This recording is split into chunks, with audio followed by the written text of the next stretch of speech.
What's up, guys? Welcome to this episode of Clay's Cortex, the podcast. And I'm testing out a new camera system, so I may be doing this little pan thing up and down. But anyways, I'm really excited for today's episode. And the reason why is because we have Dr. Physical Therapy, Terry Phillips. He works at Driveline as their in-house PT, correct? Am I saying that right? Correct. Yeah. Yep. And it was kind of cool because what prompted this was a tweet, right? And we'll get into that, but I was super excited to have Terry on and super thankful that he's here.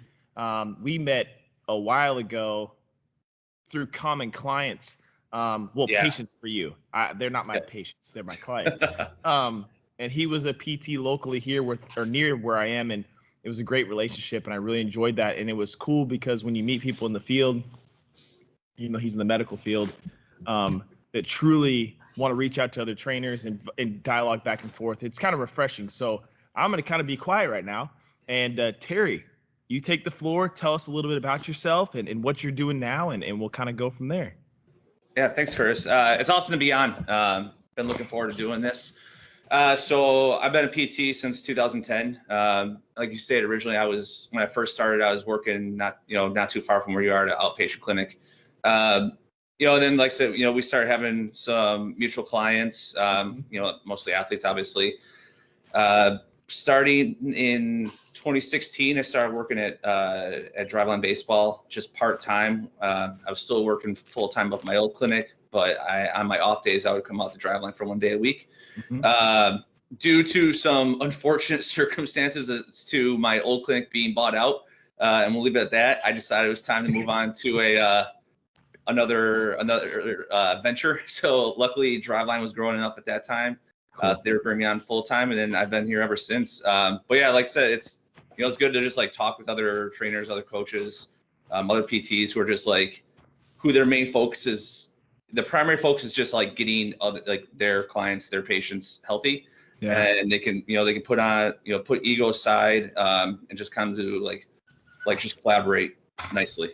I love that, man. I love that. And I think it's cool that you say that too, because I feel like that's maybe one of my biggest frustrations in the field, just because, I would say kind of collaborative wise within the medical side and the fitness side, just because, I think my genuine purpose is to really help people. And I get that exact same sense from you when you're hungry trying to learn and all the time. And I just love like listening to you and talking to others too. So, I love it, man. I love it. So the tweet that prompted this episode, we talked a while back, like beginning of COVID, he was getting his lift on in his garage gym, and we talked for a bit, but the tweet that prompted this was, let me read this to you guys, and I'll put it in, you'll see it in there's a picture.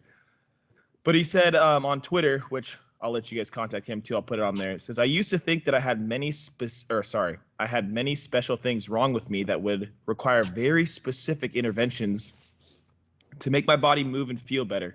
Turns out I was just really soft and never did bleep beyond the RPE of 10 or 6 out of 10. This parallels to how I would treat in the past. One, I thought that was a cool tweet because it was like almost like you would come to an aha moment with something. And also you may have perspective or worldview or approach with things may have changed. Was there something specific or a few things that prompted that tweet, man? Yeah.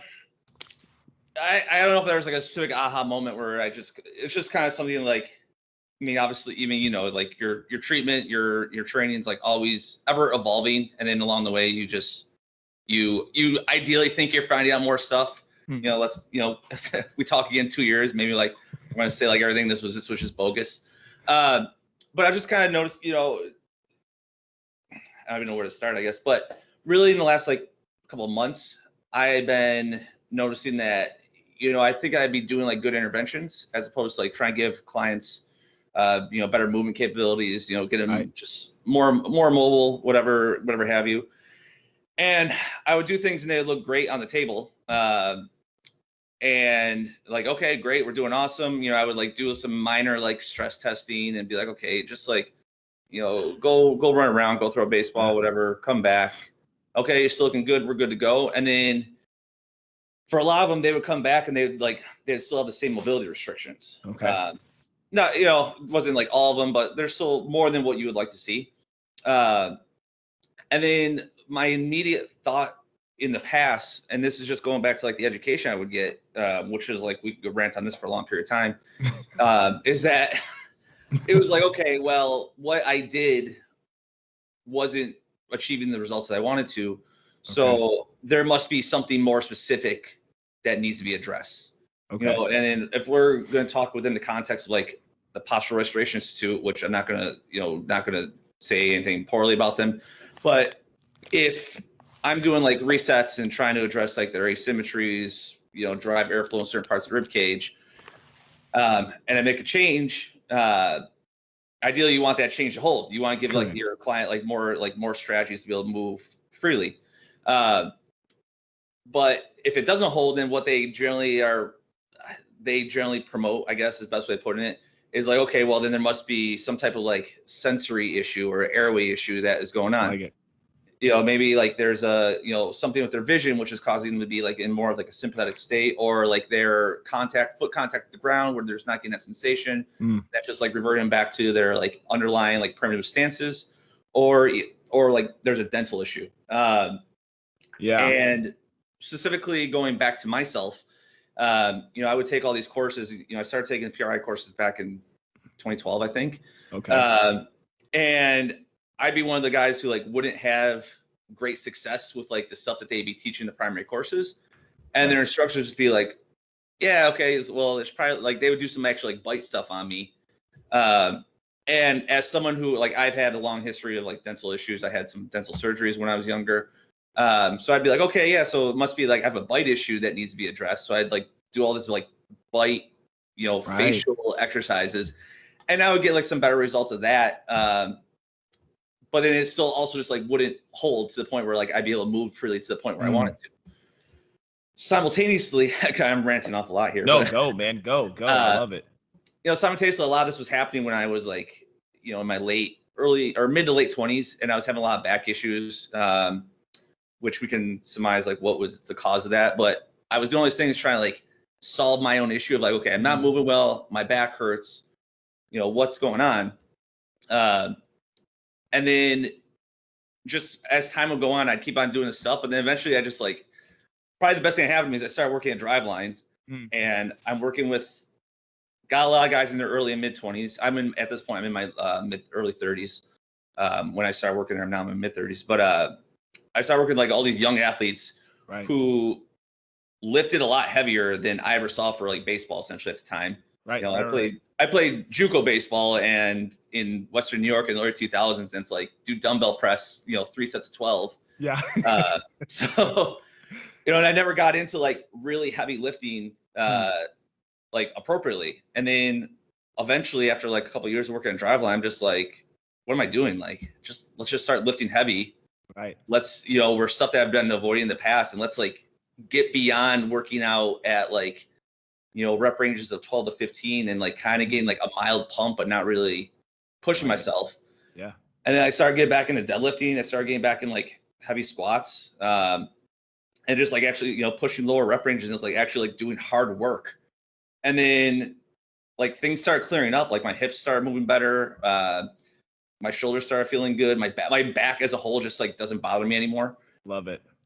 So with that, as I'm going through that, then I started realizing like, okay, I have been seriously underloading my my patients in the past, which in a Gen Pop setting where I was in regular outpatient, arguably, you can get away with that, because spoiler alert, the human body is going to get better, going to heal up regardless of what you do. So I could pretty much do anything. Yeah, I could do anything for my patients, and literally like they're all 80% of them are going to get better. Like I could just say I'm a foam rolling guru, have my patients only do foam rolling, and like 80% of them after like 4 to 6 weeks are going to feel better and say I'm a genius. But like obviously science does not agree with that. But you trying the best way to try. You want to essentially like, you want to have like think that you're providing value to the client, for your patients. Okay. So when patients are getting better, you are just assuming, yeah, it's because I'm doing a really, really good job. And you don't actually ever get out of like your confirmation bias where like maybe they're not getting better because of what you're doing. Either maybe you're just creating a healing environment where it's like you're telling them to stop doing things that are really aggravating them, or you're kind of maybe giving some tools to help a little bit better. Or B, they're just getting better despite your treatments because the human body is awesome and it will heal up on its own. So I never like got out, my perception of myself, my career is like, I never really got out of that confirmation bias for a long period of time. And I was still trying to like seek answers and, ideally like, try to get, best serve my clients. Yeah. And then like paralleling with my own experiences of myself, I was just like, okay, I really need to start like loading up my clients more. Okay. Within the smart context of like not overdoing it and still being conscious of their training economy. It's not like they're already getting like a ton of like throwing work and a ton of like, scap work, we'll say, within their lifting program they're throwing. So I'm not going to like throw more like heavy scap work at them. But what can I do? What can I do from like a movement perspective to actually get them to hold things better is really what it came down to. And probably one of the most recent ones that kind of really spurred the tweet was I was listening to a podcast with it was the RX Radio podcast with Jordan Shallow. And he was interviewing Kyle Dobbs, and Kyle Dobbs, like both those guys are awesome. I think like Kyle's amazing. They were talking about working this power lifter, and it was in the context of power lifter, who's just like a beast. And they would do like a lot of like breathing, PRI-ish vein type stuff. Okay. But it's like this power lifter is gonna just overcome anything that you give him unless you're not loading it up. So Kyle just like, the only thing we could do to really free up his T-spine was like we put him on a T-bar row with like a lot of weight, had him breathe into that with like a flexed spine, and then had him do some rows. And that was like, the power lifter said that was like excruciatingly painful because he's never been in that position and had like forced himself a breath. So that was like one of the best things that he could do. And then I started like thinking about the perspective of my own clients where it's like, okay, I've been having him do a lot of, I usually start them off like on the ground, just like kind of get a bit, I work on the mechanics of breath work, whatever have you. And progress them there. And I'd progress them like upright, maybe like some like, crawling stances. But again, a lot of them like just wouldn't hold. And finally I was just like, I need to do these movements that I'm having the athletes do, like with like some heavier weights, because we got some dudes who are strong, like they're strong guys, and like their strategy for getting stuff done, even in a rotational manner, is like to contract and go back to their normal strategy and like just fire everything and like tighten themselves up essentially. Which is fine, but if you're really trying to like make some movement gains, they need some other strategies to utilize like throughout the day-to-day life. They can't just like go, they can't treat every they're training every, they're hammered every movement every movement problem is a nail. And I'm just trying to give them some other options, but still within the context of like, okay, we gotta like make this hard though, so that like their body isn't going to like, their body's not going to revert back to like their normal strategy. So like it's like they can handle those stresses more appropriately, I guess, best way of putting it.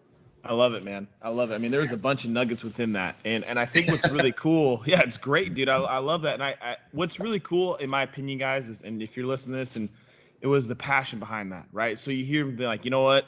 One, it takes somebody that's humble. And I think a lot of people that are professionals that are really good at what they do, they continue to reevaluate themselves. And I think that was really cool when, I mean, the work, like the variations of bias are being thrown around a lot, right? Like Dunning-Kruger effect, all these different types of things. And I think confirmation bias is probably one of the biggest ones that we deal with. And I thought what was really interesting and why I kind of looked at this camera and smiled was due to the fact that you said I can pretty much do something with anybody and they're going to think I'm amazing. And we think it's us. And I think that's a crucial thing. And when I got this space here, I really tried to evaluate environment, right? Like, what's an environment that's going to work well for somebody? Along with that too, I don't want to be like haphazard about what I'm doing with them, especially with training or with anything like that. And the crazy thing is we get this, what do you say? Like, okay, my confirmation bias, but going back being like, oh, this and what I'm doing is fixing them. right? It's what I'm doing because I've been to PRI, I would call the basic ones, like I haven't been upper level ones. There's some good material in there, and I didn't have a massive change either in the course, which was fine. But the thought behind how the rib cage moves for me has been huge for me, right? Understanding some of these things, right? Because I had mechanics in school, but I've gone to other courses too. But going on that journey and thinking about it, like, we need to load the system. And I've had conversations with other, because you're my favorite PT, but you left me now. But sorry. There's other PTs. There's other PTs in the area, and dialogue with them has been good. But I think you're right, man. I don't know if the system, and I'm saying from an athlete standpoint, obviously, right? I mean, that's predominantly who you work with. I work with a lot of athletes. I get some pretty specialty cases that you referred to. But if an athlete, if you don't load their system, and I thought that was really cool what you said about shallow working that powerlifter, like the stuff they were doing wasn't going to make a change because we have no idea, one, how their system has been used over time. We're getting a snapshot of them at this moment in time. Like, we don't know their allostatic load of stress throughout their entire life, and like, how many injuries have you had? What are some common areas of injuries? How bad was it? What were you doing? How do you use your body, right? Because I can have my car outside and have another car the exact same, but we may drive the cars completely different. So my issues on my car that's the exact same model may be completely different, or there might be a similarity, but how the mechanic approaches treating that may be different. And I think that's super interesting to me. And so there were so many nuggets in there, dude. The environment's huge, right? But I think loading the system's crucial. And I think that when it comes to working with especially athletes, if we don't load them enough in a smart manner, are we actually going to see change, right? Because like if I have somebody on the massage table we have here, and I'm like seeing how they move, and I'm like, hey, do an isometric, do this. I've just noticed from my experience, and this is anecdotal, I can't produce enough force on this table to simulate what's going to happen out there. That's why I get them up and have them walk and stuff. But having them walk and jog and rotate, it won't even simulate their sport by any means, right? Yeah. So it's like, how do you know if that's going to hold, right? By putting them on a table, like, I'm seeing good things here. Get them out there. They come back. It went back. It's like, are we not loading them appropriately? Or do we think that this one technique or whatever techniques you guys are using is going to solve the problem? I mean, they're just inputs into the system. That's where I'm at now. They're just inputs into the system, and how the person's body receives it's going to be. Like, I have athletes that come in, you probably see this, that are super tight, just like they go from 0 to 100 real quick. And then you got some athletes that are kind of like, I'm going to kick it in third gear, man, and maybe get to fourth or fifth. So it's like certain things that we do with them, their body may receive better. But if they need to get to a certain level, which I think is what your guys' strength program's doing and what you guys are doing is cool, is let's collect your data and see where we need to get your system to. Yeah. Right? Like, where do we need you to get? We have these numbers of like, here's some things you need to get to. Here's your goal. But it's like putting them in that environment to succeed. And so I love that, dude. I mean, I think loading them is crucial, and being able to do the lift appropriately. Like, are you doing it correctly? Or are you kind of skirting around that, I mean, I love that, dude. I love that. So what are some things you've been implementing, I guess? Have you just been having them go lift more? I mean, how are you approaching that? Because it seems like it's kind of evolving for you a little bit still, which is super awesome.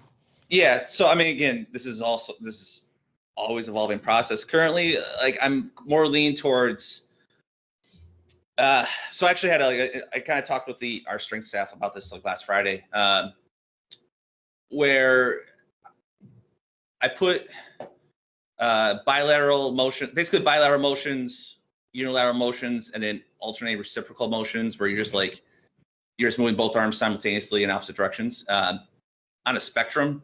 Mm-hmm. And with the bilateral motions are going to be essentially like highest output that you can drive for the system. But you're also potentially going to be reducing some movement options for the athlete. Right. Whereas alternating reciprocal is going to be, you're not going to be able to drive as much output, but you're going to be giving more essentially like more movement options for the athlete. And then unilateral work is going to be kind of like a combination of both. And I think in most strength programs, you get a lot of bilateral and unilateral work, which again, it's going to vary from athlete to athlete, like what they need. But I feel like there's a need to probably get a little more, especially with baseball, players and just rotational offense in general. You're probably going to drive a little bit more alternating reciprocal work to help just drive like rib cage mechanics to get more rotation throughout the rib cage, throughout the pelvis. I've been working a little bit more in that vein where like I'll initially start athletes off with just like some, traditional, like I don't say traditional, but like there's some breathing work to help like drive rib cage mechanics and pelvis mechanics, just like get those areas moving better. But then like follow it up with like alternating reciprocal movements or like laterally loaded lunges, just stuff like that, just to work more like triplanar motions while under load. So again, like the stuff that the ground level stuff of just like on your back breathing work is going to actually start being more stress tested now. Right. So that's kind of like one thing we just talked about. Like I said, talked about the strength staff on Friday was, just maybe let's like start like cooking a little bit more alternating reciprocal work, but not at the sacrifice of driving output for these athletes. Right. Like I told him, like, at the end of the day, output is still king. Baseball is high force, high power. And if you're making like if you're trying to have a guy's main squat be a Zercher squat, right? That might help his movement, capabilities better. But as a whole, like he's not going to drive output. You're not going to make like adaptations to their system, right? They really want to. So it's like, okay, how can we just cook this stuff into the back end where it's like they're doing like, and also just another benefit is like you're getting guys like some PT work, but like kind of like sneaking it into their lifting program and kind of trick them into doing it. So it's like, you don't have as much of this issue at Driveline because I've been there long enough time. I have enough, I think I've earned enough trust among the athletes. That Right. Yeah. They're not going to like kind of like, roll their eyes at anything I might like prescribe for the most part. You still get that occasionally, but like, let's say we got like an older guy, like a big leaguer who just has been through the gambit of like doing like blown in balloons and stuff that, just everything and just thinks it's all eyewash. It's like, okay, we don't need to have you do that stuff, but maybe we can just have you do like an alternating row or, a split squat, like unilaterally loaded. It's like, okay, guess what? You're doing PT. We're working your ribcage and your pelvis, but you're also loading up. Cool. Good knowing you.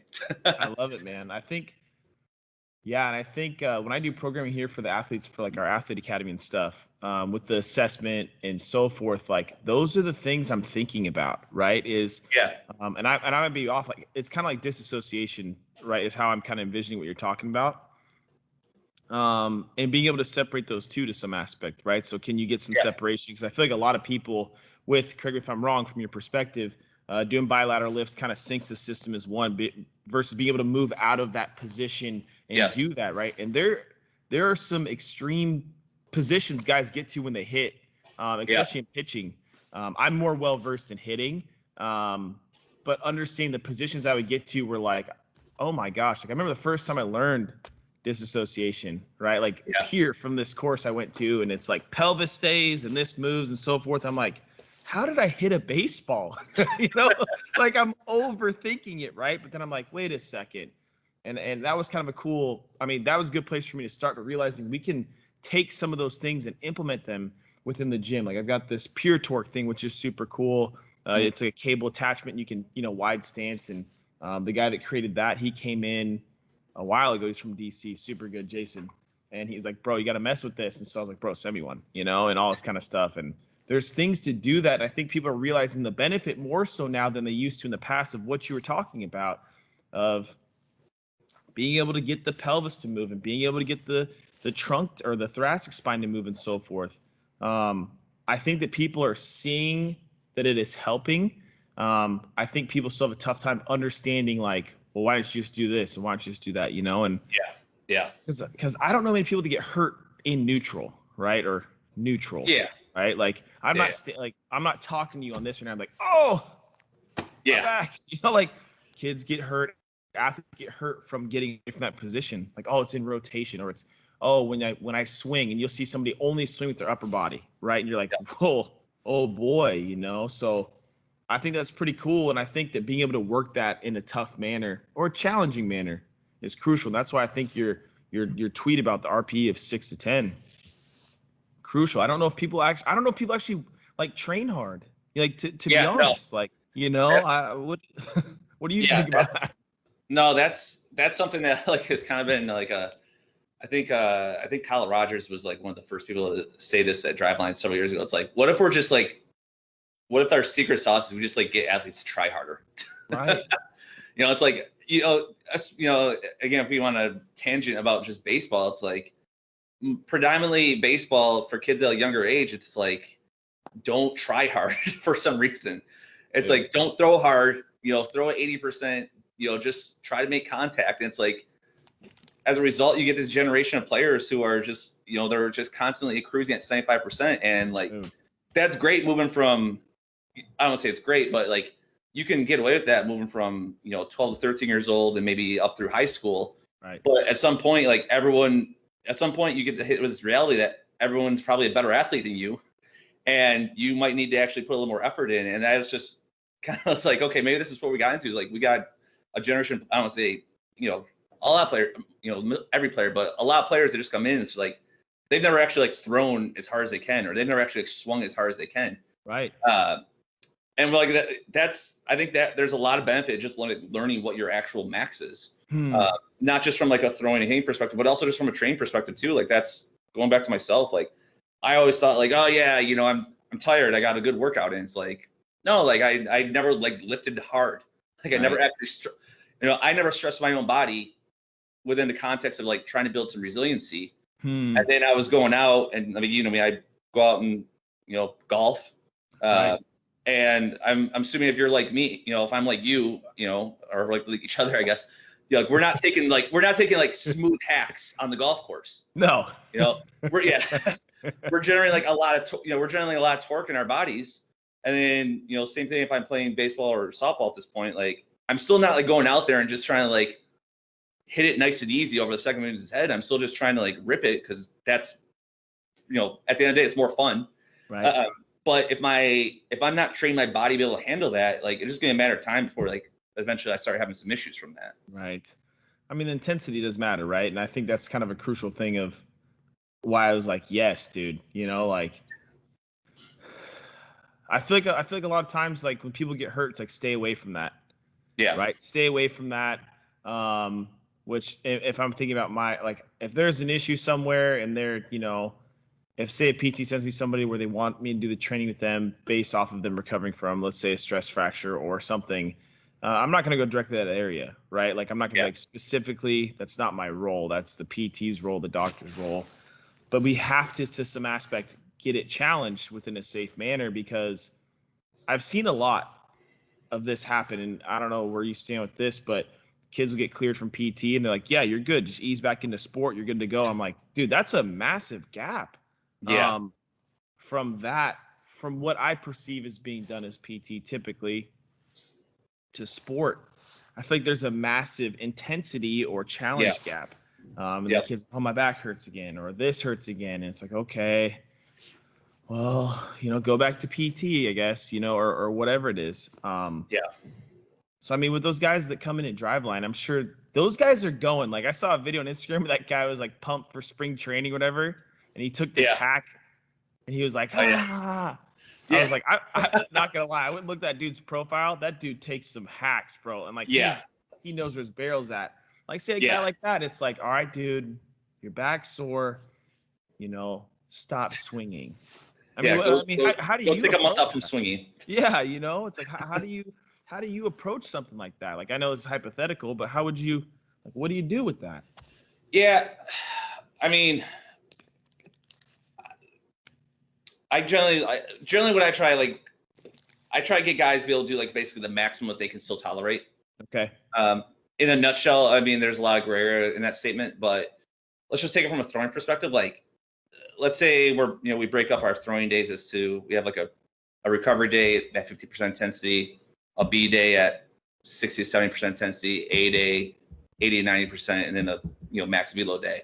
Yeah. And if I got a guy who is let's say he's having some arm issues wherever in the shoulder or the elbow, and if he can still do like B days and recovery days without discomfort, and it only bothers him when he gets up to like high intensity days, then we're still going to be doing like B days and recovery days. Love it. Right? We're not going to, I'm not a big proponent that like throwing is this like super damaging thing. I just think throwing not appropriately applied through progressions is what becomes damaging.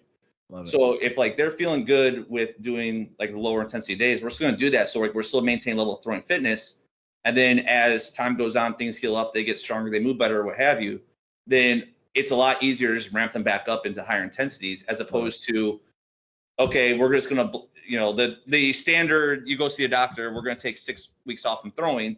Okay. And it's like, okay, yeah, you don't make pain anymore, so you're obviously everything's good. Just go back into, you know, just ease back into it. Like one, like you're giving the athlete like no, like they have no idea what's going on, right? Which is roughly what the doctors kind of have an idea of too, in these scenarios. But and then like they could, like an athlete will just be like, okay, yeah, I'm just gonna ease back into it, and then like in 2 weeks they're just trying to get back into games. Right. No. And yeah. That's just, I mean, that's just the recipe for disaster. But if you can like get those athletes like still throwing, you know, still throwing at whatever intensity for a period of time, it's like, okay, now we can like ramp you up to like competition levels. And normally if we had you rest for a long period of time, let's say that would take 6 to 8 weeks or whatever.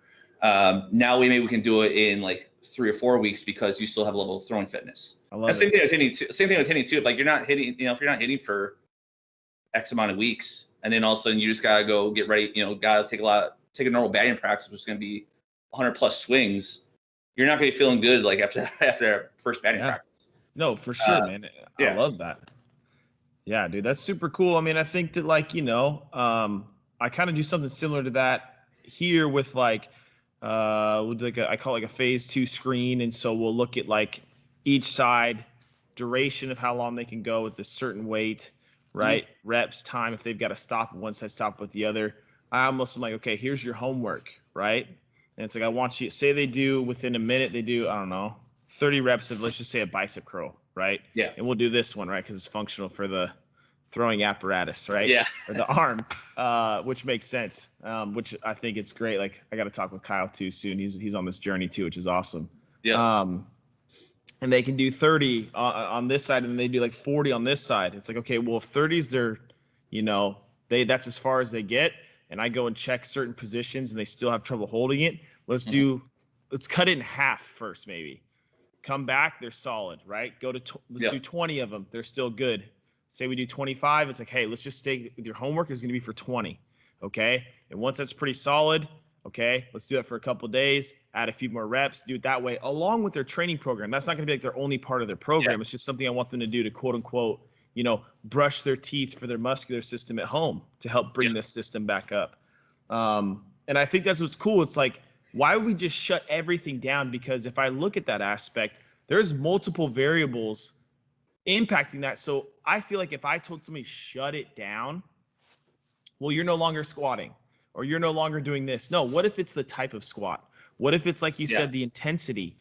You can do this, we've got to do this. But I think we completely stop. It's like if I think of cardio, dude, if I build my cardio capacity and I'm just like, man, my butt cheek hurts, and I shut it down for like a month, that system's going to it takes time to build that back up. Yeah. And excuse me, I think that the process of you saying, this is what we can do, and then the throwing fitness is there, is awesome, you know? And so, yeah, I mean, have you been a big proponent of that? Like, what can you do? You know, okay, let's stay with that and not push past that, you know?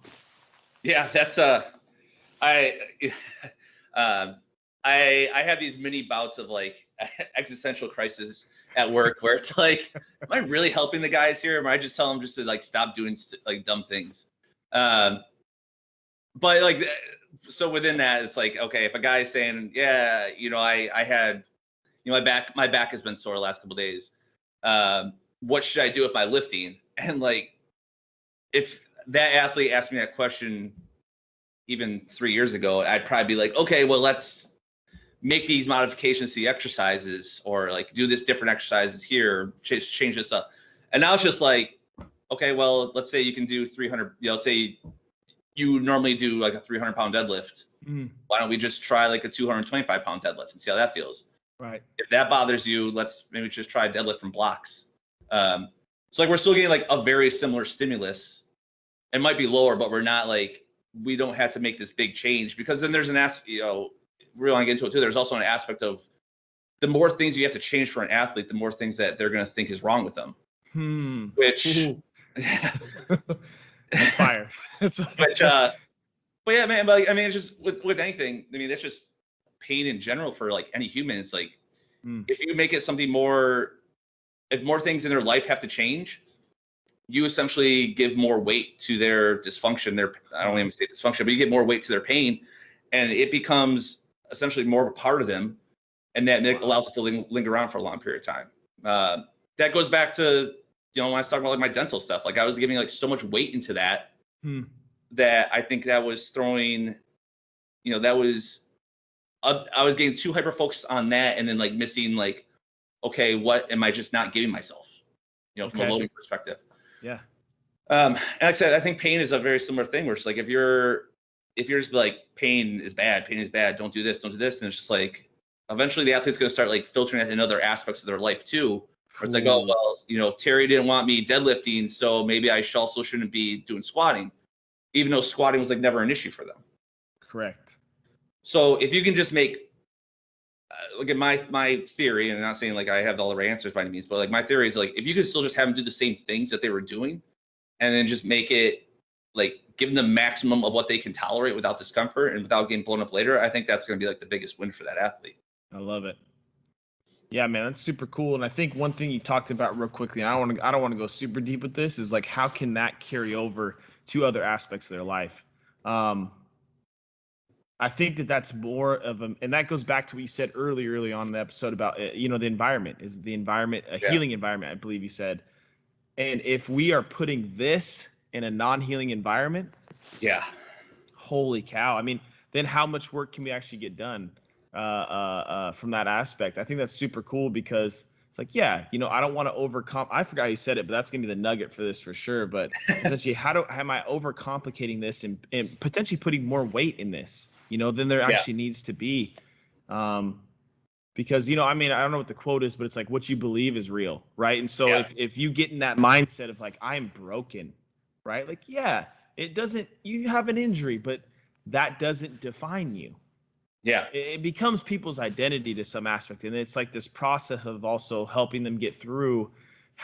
It's not your identity. It's something that's a part of you at this moment in time. Yeah. And it's okay for you to train. It's okay to do those things. And I thought it was cool how you said, yeah, deadlift, and like, well, squat might be similar. Let's stop squatting. And then it's like, well, squat's like a bilateral lunge almost, or a unilateral lunge. Let's I said that right.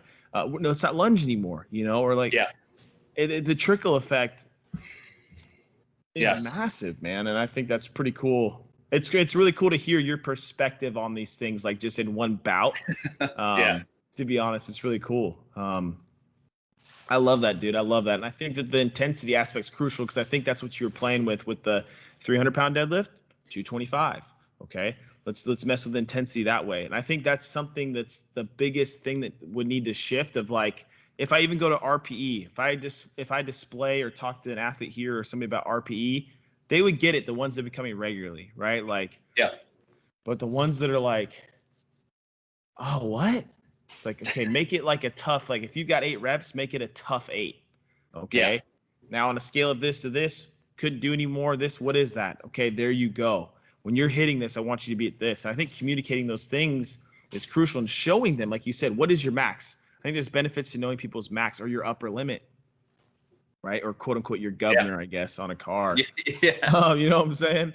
It's like, once they realize that, they might be like, oh my gosh, I didn't realize that. You know, like I've had kids be like, all right, we're doing testing today, right? And they know it. It's scheduled in the week or on the schedule and stuff. And then they'll be like, I had no idea. Like, they like, in their mind, it's like they step up to the weight and they're like, I can't lift this. Like, you can just see it in their demeanor. And then you like look at them and you're like, pause. It's just weight. Nothing about your form changes. Drive through the ground, stay stable, and do what you've been doing. And all of a sudden they're like, that was easy. You know, it's like, oh my goodness. Do I need to mess with this more with their programming and how I communicate to them to help them believe in themselves? And so, that's the intensity we need to focus on, or intent, versus like, how much weight am I lifting? How much of this? I mean, it's wild, dude. Yeah. I love that, dude. I love that. So how much, just like real quick, but how much, because we're on time limit. How much, because my son wouldn't let me go this morning. Anywho, do you feel like you communicating with this, obviously, and helping that environment is crucial? That's I don't want to give a percentage, but like that's definitely a big chunk. Yeah. Especially for the guys like that, especially the guys that have injury histories. They're definitely, there's a lot of, I don't say baggage, but like baggage that comes with that essentially. Yeah. That is going to be held on to that. And, nutshell, like their bodies know like, okay, last time I tried to throw, let's say 90 miles an hour, something bad happened.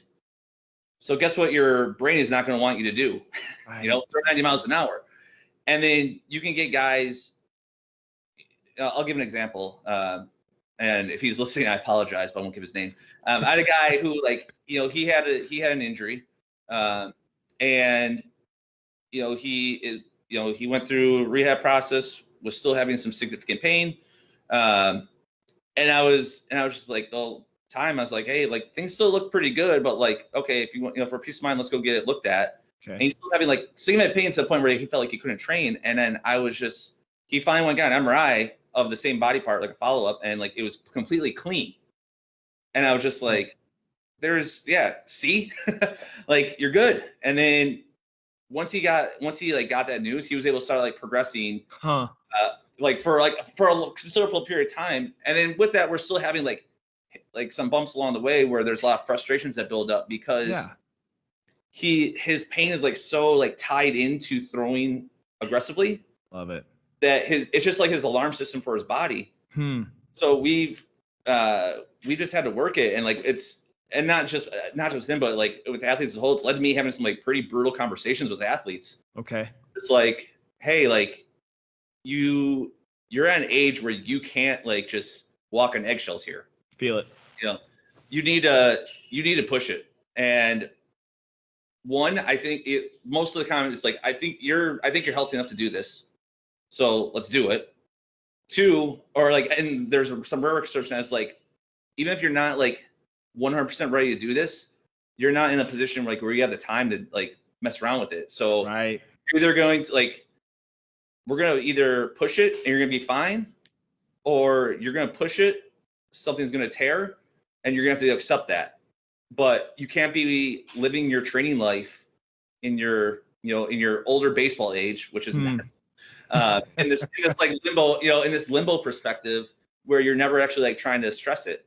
And again, knock on wood, luckily this is just predominantly led to like good results of like guys like just having to get over like the kind of like the mental aspect of things. I don't want to bastardize it that way, but it's generally led to like some good outcomes. But it's a big proponent where their pain is very, very real, but it's being driven by their experiences. I love it.